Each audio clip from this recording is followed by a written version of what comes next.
DK Shivakumar ಅವರ ಸಂಪುಟವನ್ನ ಸೇರೋದಕ್ಕೆ ಶಾಸಕರು ತುದಿಗಾಲಲ್ಲಿ ನಿಂತಿದ್ದಾರೆ.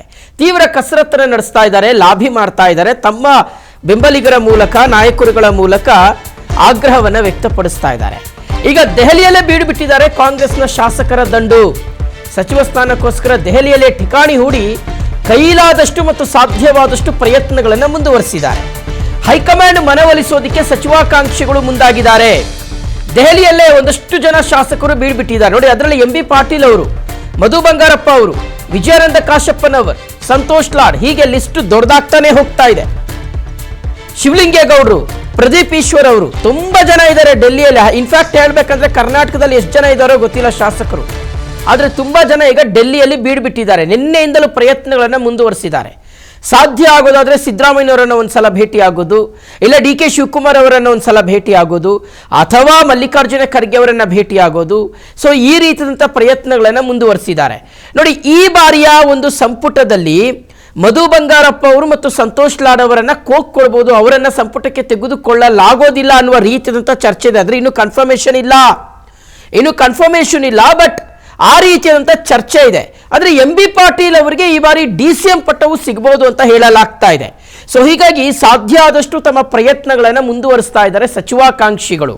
DK ಶಿವಕುಮಾರ್ ಅವರ ಸಂಪುಟದಲ್ಲಿ ತಮ್ಮನ್ನ ಕಂಟಿನ್ಯೂ ಮಾಡಬೇಕು ಅಂತ ಆಗ್ರಹವನ್ನು ವ್ಯಕ್ತಪಡಿಸ್ತಾ ಇದ್ದಾರೆ.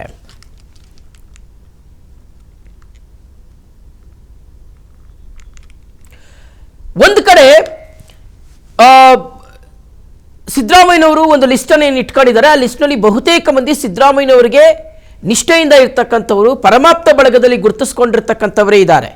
ಸೊ ಹೀಗಾಗಿ ಈ ಅಷ್ಟೂ ಜನರ ಹೆಸರುಗಳು ಬಹುಶಃ ಸಿದ್ದರಾಮಯ್ಯನವರ ಎಷ್ಟು ಜನರು ಸಂಪುಟದಲ್ಲಿ ಅವಕಾಶ ಪಡ್ಕೊಳ್ತಾರೆ, ಅಥವಾ DK ಶಿವಕುಮಾರ್ ಅವರು ಪ್ರಸ್ತಾಪ ಮಾಡುವಂಥ ಎಷ್ಟು ಹೆಸರುಗಳು ಸಂಪುಟದಲ್ಲಿ ಅವಕಾಶ ಪಡ್ಕೊಳ್ತಾರೆ ಅನ್ನುವಂಥದ್ದು ತೀವ್ರ ಕುತೂಹಲಕ್ಕೆ ಕಾರಣ ಆಗ್ತಾ ಇದೆ. ಓಕೆ, ಇದೆಲ್ಲದ್ರ ಬಗ್ಗೆ ಡೀಟೇಲ್ಸ್ ಕೊಡ್ತಾರೆ ನಮ್ಮ ಪ್ರತಿನಿಧಿ ಧ್ರುವ. ಈಗ ನ್ಯೂಸ್ ಡೆಸ್ಕ್ ಇಂದ ಲೈವ್ ಅಲ್ಲಿ ಕನೆಕ್ಟ್ ಆಗ್ತಾ ಇರುವಂಥದ್ದು. ಧ್ರುವ, ನಿನ್ನೆಯಿಂದ ಡೆಲ್ಲಿಯಲ್ಲಿ ನಡೀತಾ ಇರತಕ್ಕಂತಹ ಈ ಡೆವಲಪ್ಮೆಂಟ್ಸ್ ಅನ್ನ ಗಮನಿಸ್ತಾ ಇದ್ದೀವಿ. ಸಿದ್ದರಾಮಯ್ಯವರು DK ಶಿವಕುಮಾರ್ ಅವರಂತೂ ಸಿಕ್ಕಾಪಟ್ಟೆ ವೆಯ್ಟ್ ಮಾಡಿದ್ರು, ಆದರೆ ನಿನ್ನೆ ಅದು ಸಾಧ್ಯ ಆಗಿಲ್ಲ. ಅಟ್ಲೀಸ್ಟ್ ಇವತ್ತಾದ್ರೂ ಸಭೆ ನಡೆಯುತ್ತಾ? ಎಷ್ಟೊತ್ತಿಗೆ ಸಭೆ ನಡೀಬಹುದು? ಇವತ್ತೆಲ್ಲ ಯಾವೆಲ್ಲ ಬೆಳವಣಿಗೆಗಳು ಆಗ್ಬೋದು ಅಂತ ಧ್ರುವ? ಮುಖ್ಯವಾಗಿ ಏನು ಈ ಮೊದಲ ಹಂತದಲ್ಲಿ ಎಷ್ಟು ಜನ ಪ್ರಮಾಣ ವಚನವನ್ನ ಸ್ವೀಕರಿಸ್ತಾರೆ ಅನ್ನುವಂಥದ್ದನ್ನ ಹೈಕಮಾಂಡ್ ನಾಯಕರು ಫೈನಲ್ ಮಾಡ್ತಾರೆ. ಇವತ್ತು ಇನ್ನೇನು ಕೆಲವೇ ಹೊತ್ತಿನಲ್ಲಿ ಖರ್ಗೆ ಜೊತೆಗೆ ಈ ಒಂದು ಸಭೆ ನಡೆಯುತ್ತೆ ಅನ್ನುವಂಥ ಮಾಹಿತಿ ಇದೆ.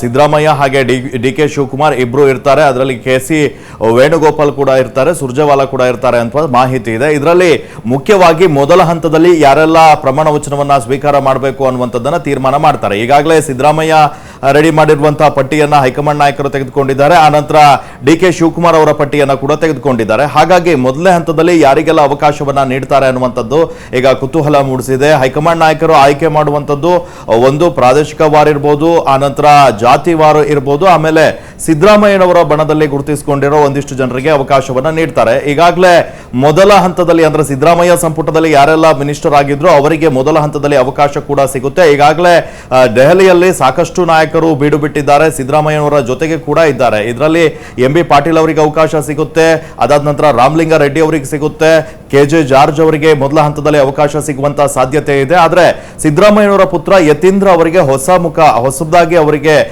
ಸಚಿವ ಸ್ಥಾನವನ್ನ ನೀಡುವಂತ ಸಾಧ್ಯತೆಗಳು ಇದ್ದಾವೆ. ಈಗ ಯತೀಂದ್ರ ಹಾಗೆ ಏನು ಬೈರತಿ ಸುರೇಶ್ ಈ ಇಬ್ಬರ ನಡುವೆ ಯಾರಿಗೆ ನೀಡಬಹುದು ಅನ್ನುವಂಥದ್ದು ಕೂಡ ಕುತೂಹಲವನ್ನ ಮೂಡಿಸಿದೆ. ಇಬ್ರು ಕೂಡ ಬೈರತಿ ಸುರೇಶ್ ಸಿದ್ದರಾಮಯ್ಯನವರ ಅತ್ಯಾಪ್ತರು ಹಾಗೆ ಕುರುಬ ಸಮುದಾಯದವರು. ಸೊ ಹಾಗಾಗಿ ಇವರಿಬ್ಬರಲ್ಲಿ ಒಬ್ಬರಿಗೆ ಪ್ರಮಾಣ ವಚನಕ್ಕೆ ಅವಕಾಶವನ್ನ ನೀಡುವಂತಹ ಸಾಧ್ಯತೆಗಳು ಕೂಡ ಇದ್ದಾವೆ. ಇನ್ನೊಂದು ಕಡೆ ಈಶ್ವರ್ ಖಂಡ್ರೆ ಅವರು ಪ್ರಮಾಣ ವಚನವನ್ನ ಸ್ವೀಕಾರ ಮಾಡುವಂತಹ ಸಾಧ್ಯತೆಗಳು ಕೂಡ ಇದ್ದಾವೆ.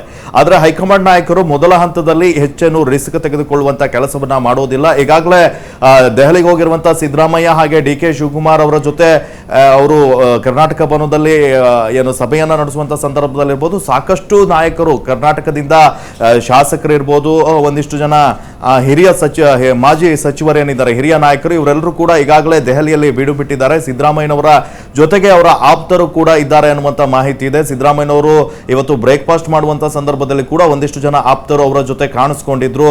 ಇದರಲ್ಲಿ ಪ್ರಮುಖವಾಗಿ ಸಿದ್ದರಾಮಯ್ಯನ ಬಣದಲ್ಲಿ ಗುರುತಿಸಿಕೊಂಡಿರುವಂತವರು ಈ ಬಾರಿ ಸಚಿವ ಸ್ಥಾನ ಬೇಕು ಅಂತ ಹೇಳಿ ಆಗ್ರಹವನ್ನ ಕೂಡ ಮಾಡ್ತಾ ಇದ್ದಾರೆ. ಆದ್ರೆ ಹೈಕಮಾಂಡ್ ನಾಯಕರು ಈಗ 100ಕ್ಕೂ ಹೆಚ್ಚು ಜನ ಶಾಸಕರು ದೆಹಲಿಯಲ್ಲಿ ಇದ್ದಾರೆ ಅನ್ನುವಂತ ಮಾಹಿತಿ ಇದೆ. ಸೊ ಇಷ್ಟು ಜನರಲ್ಲಿ ಹೈಕಮಾಂಡ್ ನಾಯಕರು ಕೇವಲ 33 ಜನರಿಗೆ ಅಷ್ಟೇ ಅವಕಾಶವನ್ನ ನೀಡಬಹುದು. ಸೊ ಹಾಗಾಗಿ ಈ 33 ಜನ ಯಾರು ಅನ್ನುವಂಥದ್ದು ಕೂಡ ಈಗ ಸಾಕಷ್ಟು ಲೆಕ್ಕಾಚಾರವನ್ನ ಹೈಕಮಾಂಡ್ ನಾಯಕರು ಹಾಕ್ತಾ ಇದ್ದಾರೆ. ಅಂದ್ರೆ ಈ ಹಿಂದೆಲ್ಲ ಹೊಸ ಮುಖಗಳಿಗೆ ಮಣೆ ಹಾಕ್ತಾರೆ ಅಂತ ಹೇಳ್ತಾ ಇದ್ರು, ಆದ್ರೆ ಈಗ ಹಿರಿಯರನ್ನೇ ಹೆಚ್ಚಾಗಿ ಪರಿಗಣನೆಗೆ ತೆಗೆದುಕೊಳ್ಳುವಂತಹ ಸಾಧ್ಯತೆಗಳು ಕೂಡ ಇದ್ದಾವೆ. ಈಗಾಗಲೇ 2028ರ ಚುನಾವಣೆ ದೃಷ್ಟಿಯಿಂದ ಕೂಡ ಇದನ್ನೆಲ್ಲವನ್ನ ಹೈಕಮಾಂಡ್ ನಾಯಕರು ನಿರ್ಧಾರವನ್ನ ಮಾಡಬೇಕು.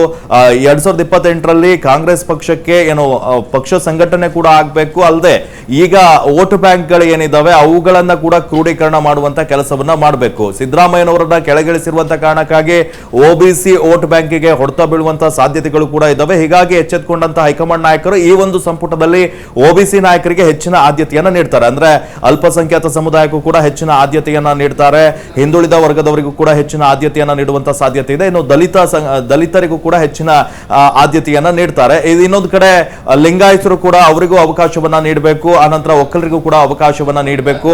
ಇವೆಲ್ಲವನ್ನ ಅಳೆದು ತೂಗಿ ಹೈಕಮಾಂಡ್ ನಾಯಕರು ನಿರ್ಧಾರವನ್ನ ಮಾಡ್ತಾರೆ. ಆದ್ರೆ ಮೊದಲನೇ ಹಂತದಲ್ಲಿ ಪಟ್ಟಿ ರಿಲೀಸ್ ಮಾಡುವಂತ ಸಂದರ್ಭದಲ್ಲಿ ಯಾವುದೇ ರಿಸ್ಕ್ ಅನ್ನ ಹೈಕಮಾಂಡ್ ನಾಯಕರು ತೆಗೆದುಕೊಳ್ಳಲಿಕ್ಕೆ ಹೋಗೋದಿಲ್ಲ.